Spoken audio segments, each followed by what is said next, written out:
Hello, everyone. We're going to get started in just a second. It's going to take a second for everybody to join, and then we'll get going. So we have a great topic today, and we're really excited about the topic. And I bet you guys have got questions and so forth about personalization. In preparing for this presentation, we actually found it to be really beneficial to go over a lot more content. We're still going to keep it inside of 30 minutes, but we're going to deep dive in areas, but we're going to suggest that you reach out to us for deeper dives individually as we go forward. Okay. All right. So welcome, everybody. We've got our webinar today. This is our September webinar, and I've got Helen with me. Good morning, Helen. Or good afternoon, Hey, Helen. good morning, David. So great to have you guys. We still have a couple people still joining, but we're going to go ahead and get started. So our topic today is all about personalization and how important and what does that really mean to you guys. And I'm going to hide my image here so we can see everything okay. Awesome. So we're going to combine both deep targets insights and the industry insights on what does personalized advertising look like. Certainly from a financial environment, that industry. And we're going to look at some case studies as well along the way. So step back and get ready. So first of all, we do have coming out very shortly a white paper on personalization. So it's once again very appropriate timing.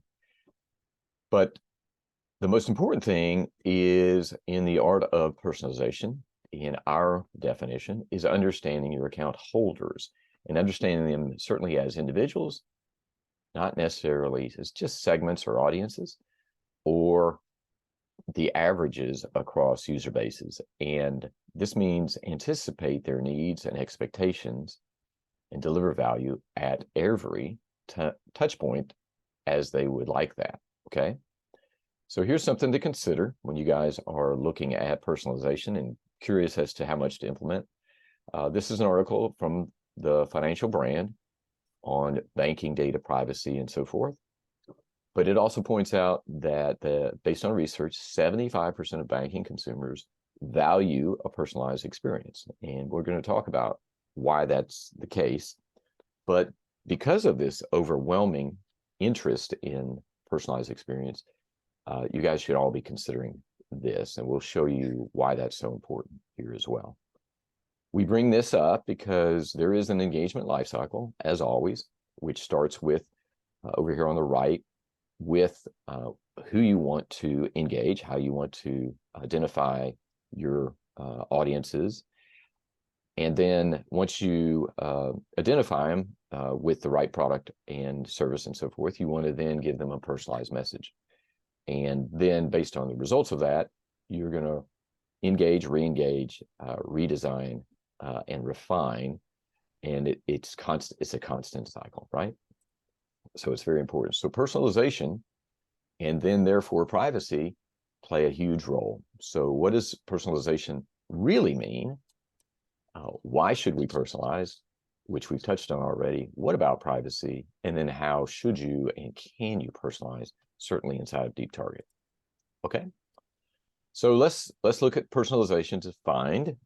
Google says personalization is when the ads are based on previously collected or historical data to determine or influence an ad selection. Okay, so that's a great simplified overview of what's going on. But actually adding deep targets inside and perhaps others, but to bring it to the forefront, there are two kinds of personalization.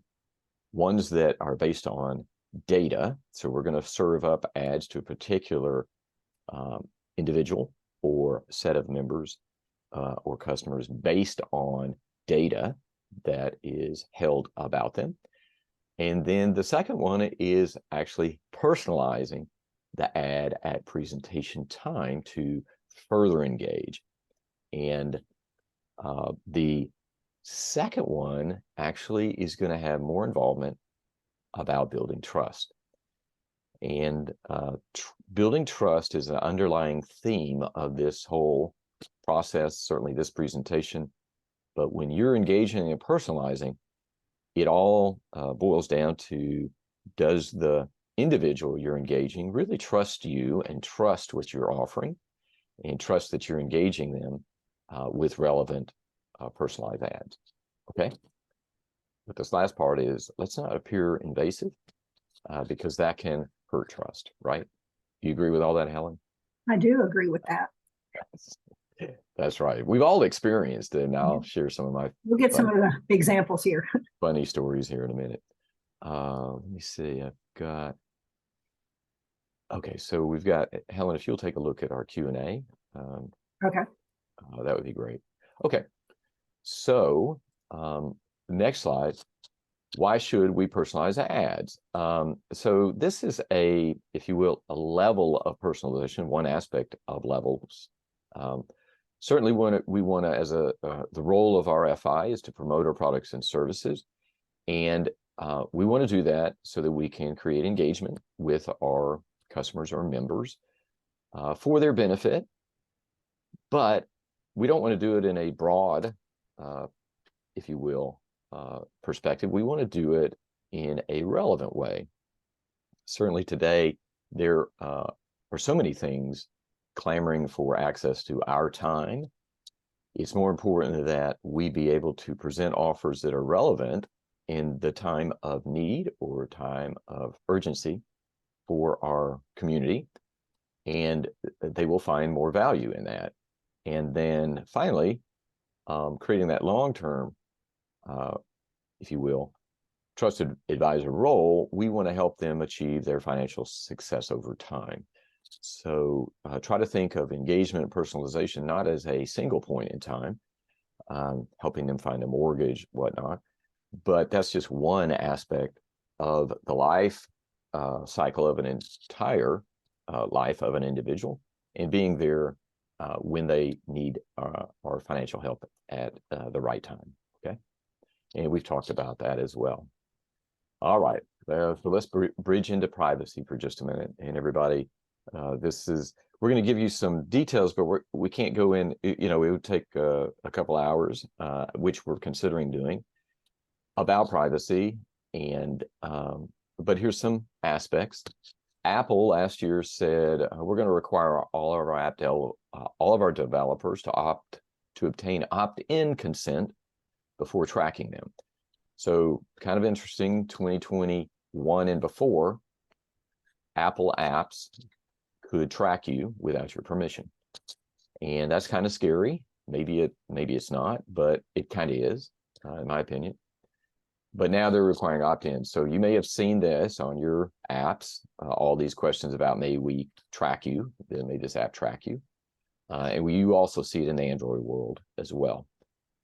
Now, in 2022, also Google announced it was going to stop third-party cookies within its Chrome browser that were just happening again without permission, and that ends up being concerning. And we'll show you a little simulation of that in just a minute. And then this was actually given to me just recently. It told me there's some enhanced ad privacy inside of Chrome. However, you need to go in and select what your preferences are so that you can limit the amount of, if you will, data being used. So you're actually, it's your fault if things are creepy unless you limit them, okay? And then finally, there are some overarching government regulations. The GDPR, which is now law in Europe, which is now having influence in the rest of the world, and oddly enough, certainly in the US, but in China and Japan, it's becoming very important. And then California Consumer Privacy Act, which was levied here in the last year. You need to pay attention to that if you're in California, but almost every other state is looking at this as well. and implementing their own privacy requirements on the companies that reside in their state and the consumers that are there. Okay, so lots of stuff going on. Let's see if we can give you a little more understanding of it. So you may have heard this, and some of you guys are probably experts, even more so than we are, but there are what is called in the world different party datas. Data certainly isn't a unified blob like we think of, because some data is given with direct permission, some data is given with indirect permission all the way through, but it's being called zero party, first party, second party, and third party. There's actually a fourth party as well already being added, just so you're aware of it. But zero party means I individually, as a customer of a company, provided freely and explicitly to the company that I have some interest in one or more of their products. So think of a survey or me answering a question in an ad or via email that I am interested in something, and therefore I'm giving you permission to share the promotion of those products to me at some particular time, okay, or perhaps even at any time. Okay, and then first party is that same company is now going to collect data on you. So when you, as you all know, when you sign up for a company, there is terms and conditions, which says in detail, I am accepting marketing material coming from the company that will help me understand products and services and so forth. So this is all within the same company. But then there's second party data. So let's say I'm Spotlight Credit Union, and I go out and access data, either purchased or not, from another company that has first party data on its customers, and that customer did not opt out on sharing that data, then I can utilize that data. This company can utilize that in my engagement. And then finally, there's third party. So I can go out on the internet and look at anything from any other company, and there's many companies that are scraping websites for individuals that are reviewing them or apps or other platforms, and I can get that publicly or even purchase that as well from them, and it may or may not, well, it's not going to be first party data, it's going to be second or third. So that's going on at all times. So brace yourself for that. So let's see how that kind of impacts us. You already know to some degree, but this is just a little, if you will, charting showing that, you know, it's really okay, it's green to zero and use first party data mostly. You start getting a little bit of a yellow environment when you're using first party and second party. And then sometimes you're going to get into a red environment where you bring in that third party data. So how might that look? So we've got zero, first, second, and third. So we have, we're going to say Bob here, had previously told his this particular company that he was interested in gym shoes, saw that in a survey, he liked it, and they asked him if you'd like us to let us know when it goes on sale. I know many retail consumers do that, and sure enough, hey, Bob, the gym shoes you liked in our survey are on sale now. Great, he feels good. He explicitly knew that he'd shared that data, and that's important to him. Perfect. We've all experienced this. Hey, the gym shoes you browsed last year are on sale. So, okay. This is my story I've told Helen. I went looking for a mattress about a year ago and bought one within a month. And then for the next year, I kept getting mattress ads, right, Helen? I'm sure you've experienced something similar to that. And I feel like it's a huge waste of my time that I constantly get mattress ads. So having your data up to date is really, really important. Then second party, so now I have purchased data from a gym because I'm a shoe provider. And I say, with that second party data, I hear you have a new gym membership. Need any shoes? And let me show you that shoe you looked at last time. Wait, how did you know that? Kind of gets concerning. So we get yellow in here. And then finally, third party data, and it's pretty real time as well. Maybe you wouldn't have skipped your workout today if you'd had new shoes. and Bob drops down under the table. How did you know that I missed my workout? Anyway, so I think many of you can see how it can go south real quick. And so no longer does Bob trust the shoe company because he feels like they know too much about him, and that's concerning. And I look to you, Helen. So I want to comment on this. So really, it's not the data that's the problem here. It's what's been being presented to Bob about that data. That's exactly. There's a better way to that's a great point. Present what you're trying to get across. That's right. Correct. And so there's a data aspect and a presentation aspect, right? So just be aware of that. Not thinking that you guys would do that, but just be aware that it is happening out there. Okay. So you're safe in the zero and first party, certainly. Be cautious on second and third. Okay. And these are great articles, by the way. Love this cartoonist, markettoonist.com. Check it out. Great stuff as well. So this is really timely. Personalization gone wrong. Uh-oh. So this is on pretty much but also the presentation and the data side. So sometimes you can overuse the first name of someone. And this is irritating, especially if they're not really interested in the product and it's just a broad presentation of products out there. And you're just saying, Sarah, hey, we have amazing deals, Sarah, just for you, all for you, Sarah, right? So there's some engagement, then maybe there's some lack of trust because it's not relevant. Superficial, I noticed it was 76 degrees in Santa Fe where you live. How do you know that? Okay, and so what? And then are you going to show me some kind of shorts rather than a sweater? I'm not sure. Then we're going to generalize, and I'm going to get a little concerned here. Since you're over 40, here are some offers for assisted living, which honestly, I've seen some of those. And that's so they're using age-based data and just generalizing without any other knowledge about their interest. And then here's the outdated one. Hey, we see you're a spontaneous adventurer when actually you have a child now.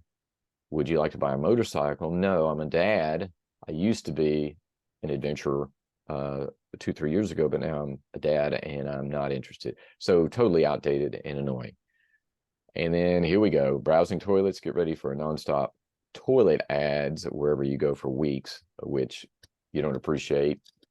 And then even though you shop a lot, here's the same experience we give everyone. Remember, 75% of our banking customers and members want a personalized experience, right? Okay. So here is a 3-level rendition of using no data, no personalization, and to everyone. And we minimize the content just so you can have more effect on the actual wording of the offer. So with no personalization to everyone, using no data at all, hey, HELOC anyone? We have a great rate. So you've probably annoyed 90% of your members by just getting this, maybe, or they just tune you out, or they just don't think that you know them. However, if you use zero and first party, and you just supply the data underneath, and you're going to go after people that are older than 35, that currently don't have a HELOC, but do have a mortgage, hey, how about a HELOC for that new kitchen? So still no data personalization. I'm sorry, no ad personalization, just data personalization. But now we put them both together. And doesn't this show you a more personalized experience? Hi, Sue, you qualify for a 5% HELOC. You ready for that new kitchen? So much better engagement. Sue doesn't mind it because she has a mortgage. She doesn't have a HELOC. She appreciates that you know her name and that you're giving her, in this case, right, Helen, we can pull a percentage directly out of the data in real time, right? That's correct. Perfect. Okay. So consider that as you do your advertising, how personalization should and could play a role. Okay. All right. So here are a couple great simple ads. We're going to prepend the name of Frank in front of this ad, and perhaps this percentage is unique to Frank based on his underneath data. Here's one for John, and we're actually giving him a personal loan amount that he qualifies for that he can access right away. So all that is available through Deep Target today. And what you can do very simply in the ad content environment is this. Helen, you want to speak to it for me? Sure. There are a couple ways to do personalization in Deep Target, but this one is just simply the adding the first name, where you can just choose prepend first name, and wherever you put that text box, it'll put that first name there. But you can also put that name anywhere inside your text, and you'll do that with brackets. But if you need to know about that, just reach out to us at our support team, and we'll show you how to do that. But like David says, you can do first name, you could do any data fields that you have. Right. And if you don't know what data fields you have, let us know. We'll help you. And if you're missing some that you'd like to present as a part of an ad, we'd be happy to add those as well. Okay. Awesome. So very simple capability. So here's a set of great ads that we have templates for, actually, right, Helen? That's right. So we personalize. So Helen, let me let you speak to it rather than me. Yeah. I wanted to show you these because if you look at the first ad, this is going to a person named Kelly. It has her first name there, but also that credit card, that also personalized her name on that particular card. So you can, like I said, the first one was maybe prepend first name, and then the other is using the other capabilities within the product to put her whole name on that card, just mock it up. So everybody that gets this is going to see their name. So that's very effective. And then the middle one, we have, this is for an IRA. So we have that first name personalized. And on the last one, we have the first name personalized plus what bonus that they're going to have. So awesome. There's two fields there that are personalized. Awesome. And again, super easy to set up. And we're happy to help you. It's a quick call. We'll put it together for you. Here's a couple of others that are really awesome that we have out there. It's time to move up, Bob. Putting text prior to the name. Happy birth month, David. That's me. It's kind of a setup for me. But notice I could put a rate in here if I qualified for a particular CD rate. Congrats, Terry. You earned so much cash back last month. Click here to claim your free cash. Lots of fun, and you can obviously see the animated GIF going on there. That's too cool. And then what about a 90-day, 3-month onboarding example? So literally in the first month, Spotlight Federal welcomes Helen and says, hey, there's a new credit card with 0% for balance rate. Wow, that's a deal. And that's the first month. Second month, hey, Helen, what about our offer, special offer month 2 as a member, 24-month share certificate. And then in month 3, here we go. Helen, just thank you for renewing a new member. You're pre-approved for personal loan. So great onboarding that can happen. And if any of you are interested in doing this type of ad, just reach out to our support team, because we have several customers who do this onboarding type thing, who can do like in the first month, within the last 30 days, last 60 days or whatever. So we can do all that with rules. Good. So I see a bunch of heads nodding virtually out there, I'm sure, about how cool this is. So great. So I want to give you one little other aspect. So we looked at content a little bit. We've talked about emotions in an ad previously, and I just wanted to bring this back up. The fact that most purchase decisions are based on feelings more so than numbers. Numbers may engage us, but a lot of times it's feelings. So we need to focus on how a product makes you feel once you have it. So in that type imagery, in fact, there's a great article here on Financial Brand about tapping into someone's emotion, and it builds loyalty and helps retain your members, customers over time. So don't forget about this, how important this is. So make sure you add a little emotion in every ad. I was thinking I had one of those. I'll see in a second. And a person's name is so important. So I know many of you have heard about Dale Carnegie. He's probably the best salesperson of all time. But he wrote his first book, How to Win Friends and Influence People, back in the 1930s. And every one of his sales techniques are still super valid today. And think about what makes an ad personal for you, and how your FI, if not your own or favorite company, engages you, and see if that can influence you as well. Okay. Oh, here they were. How about these kind of emotional ads? If that doesn't inspire you and draw your attention, I don't know about this dog. I'm kind of teasing, but dogs for sure. And I do love a good turkey dinner. So great work out there. This one is one of my favorites. I know Andrews may or may not be on the call, but this one was targeted. So it was data underneath, but then the content was really super special. And it was for anyone that did not have a CD and was 71 years or older, and then had some sort of level of funds in their savings account. And so look at the image of the grandpa. For his generation and yours, we can help. So they had tremendous results from this, because the emotion evoked people thinking in that age group about taking care of their grandkids or kids as well. Perfect. All right. So I just wanted to hit, Helen, I wanted to hit one last thing, because we did have our major release last week. You may remember our old dashboard here, and it evolved into this, which we have more detailed today's stats. Brought KMI forward, added a key revenue indicator, and then our published campaigns by account type, which is awesome.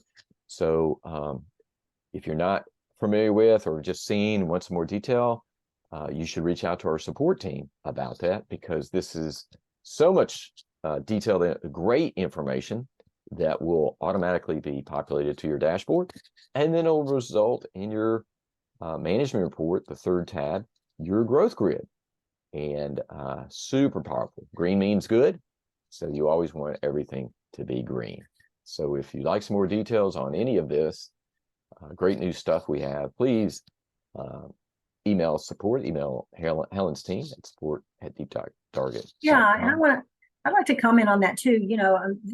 We talk about customer success review. This is really, your chance to have one-on-one special tweaking, training, and discussion about, what you're doing, what you'd like to do, how you want to improve your setup and everything. And, everybody's going to be a little different. And so, these are personalized, sessions that we have with you, just to go over your particular setup. That's right. That's exactly right. So, and we want to help. All this is free too. Remember, our training sessions are free. You don't hear that in today's world very often. So great. Hey, so what time is it? Oh, sorry. Wanted to promote this one more time. This was released last month, and it's an interview with our CEO, Preetha, and with Amanda Hollinger, the head of marketing at Georgia United.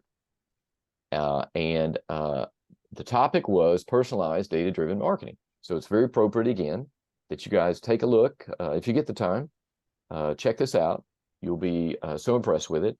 We have it on it's on LinkedIn. We also have it on our YouTube account as well, but check that out. And we know Amanda is available to take calls if you'd like to chat with her about her strategy and how it's working and so forth. Okay. Oh, and then there's our YouTube channel. Please go to it, subscribe to it. Then you'll get notifications when we have new videos and information loaded on those. So finally, our job of joy as we hit the bottom of the hour. Helen, would you throw the names in a hat and go? Let me see who's still on here. All right. This month's winner actually is going to be Andy Penapinto. Way to go, Andy. Awesome. So Andy, watch for a e-gift card from Starbucks. It is not a scam. It'll be coming from us here in the next day. And you can have a job of joy at Starbucks from us, just from attending. And thank you for doing that and being here, and everybody else for being here today as well. Next month, we are going to dive more into account type coverage and creating that Q4 set of promotional ads so that you can be as effective as possible. So we're so pleased to have you guys here today. Thank you for all that you do with us. Reach out to us anytime. We're here to help you. Okay. Thank you, Helen, for being here. You guys have a great day. Thanks, everybody. Okay. All right. Bye. Take care. Bye-bye.